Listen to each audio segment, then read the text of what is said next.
Most people forget Italy flew an entire arsenal of World War II planes. From deadly torpedo bombers to sleek fighters that challenged the Allies, here's every Italian aircraft in the war. Biplane Fighters Fiat CR-32. It was extremely nimble and a favorite of many pilots, but by 1940, it was thoroughly outclassed by modern monoplanes.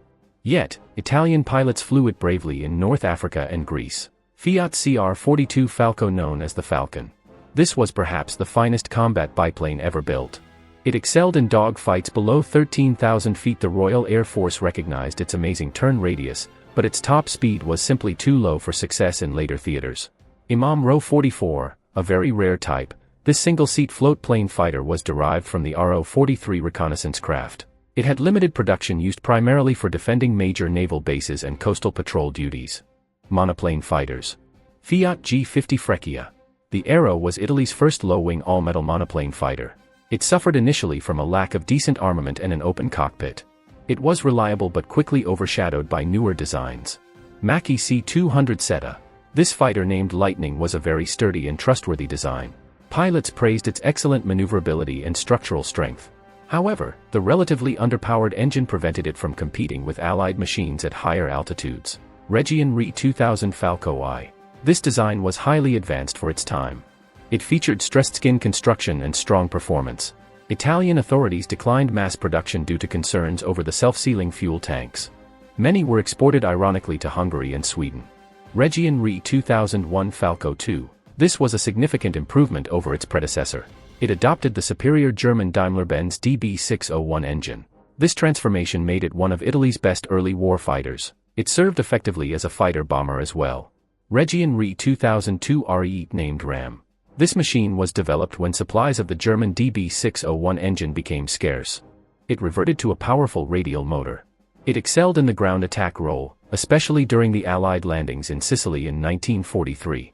Series 5 fighters, late war.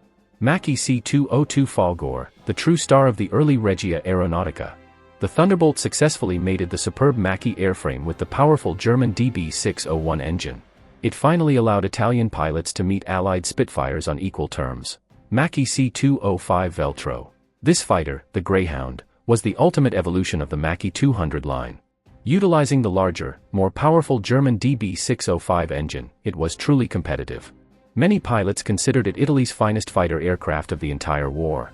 Fiat G55 Centauro. The Centaur was another exceptional high-altitude fighter. It also used the German DB605 engine, considered by many experts including the Germans to be technically superior even to the Messerschmitt Bf 109. Its production came tragically late. Reggiane Re 2005 Sagittario. The Archer was the final and most aesthetically pleasing of the Italian Series 5 fighters. It boasted superb handling and blistering speed. Although only a handful were built, it represented the absolute pinnacle of Italian piston engine fighter design. Heavy fighters and night fighters. Imam RO 57.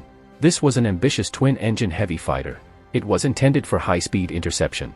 Unfortunately, technical difficulties and the demand for single-engine fighters severely limited its deployment, and it saw minimal combat action. Fiat CR-25. A fairly rare twin-engine design that primarily served in the reconnaissance and escort roles. It proved quite reliable, specializing in photographing enemy fleet movements over the Mediterranean. Caproni Vizzola F5. This highly maneuverable monoplane was designed specifically to be lightweight and fast. Though it showed promise in testing, only a few were produced, serving mostly as advanced fighter trainers throughout the conflict. Medium and torpedo bombers. Savoia-Marchetti SM79 Sparviero, the legendary three-engine Sparrow Hawk, easily the most recognizable and successful Italian bomber of the war. It was famously rugged and effective as a torpedo bomber, earning the respect of the Royal Navy across the Mediterranean. Savoia-Marchetti SM81 Pipistrello, known as the Bat. This trimotor was the predecessor to the SM79. It was already obsolete when the war began. It spent the conflict primarily flying night missions or carrying essential troop and cargo transport. Savoia-Marchetti SM84, designed to modernize the successful SM79 line. This three-engine craft featured better armament. However, pilots found it less stable and harder to handle than the old Sparrow Hawk, limiting its overall effectiveness.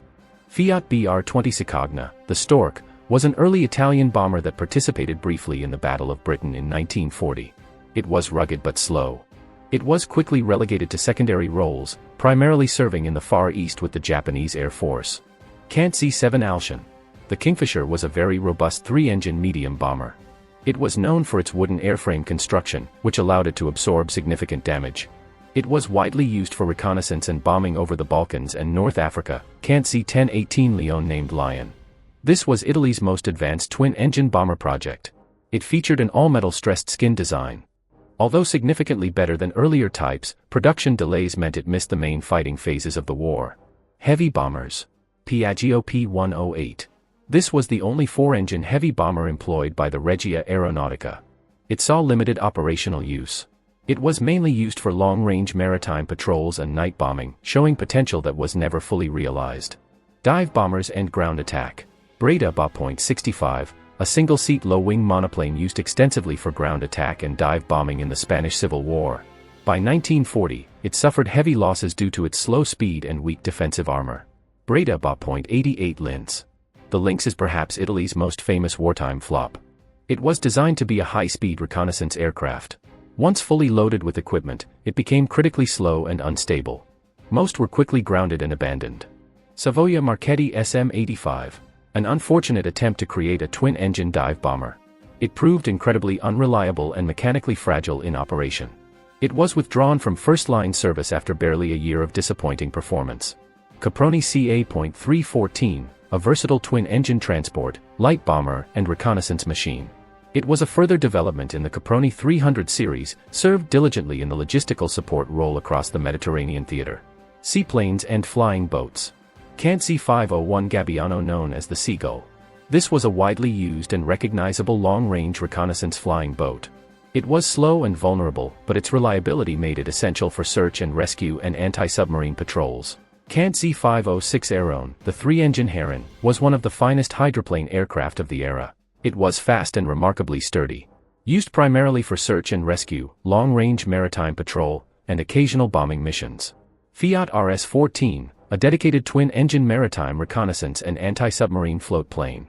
It was valued for its long range and solid endurance over open water, serving effectively until the armistice.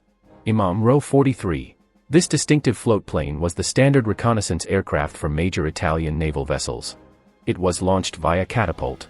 It played a key role in spotting and reporting during naval engagements in the Mediterranean. Caproni CA.316, a lesser-known float plane version of the Caproni 300 series. It was primarily designed for coastal patrol duties and often employed for liaison and transport around harbors. Land-based reconnaissance. Caproni CA.309 Ghibli named after the hot desert wind. This twin-engine monoplane was a lightweight utility aircraft designed specifically for colonial police and reconnaissance duties in North Africa. Caproni CA.310 Libeccio, the Southwest Wind, was an early reconnaissance bomber that saw widespread service across various theaters. It was sold internationally, but its performance was deemed insufficient for modern combat by 1940. Caproni CA.311 distinguished by its extensive use of glazing in the nose section offering superb visibility for reconnaissance crews. It was used mainly for visual and photographic mapping missions. Caproni CA.313, one of the more successful multi-role light bombers and trainers in the Caproni series. It was widely exported, proving itself reliable and adaptable for reconnaissance and light attack roles. Imam Ro 37, a very sturdy biplane used extensively for army cooperation and reconnaissance particularly in Ethiopia and the early campaigns in North Africa.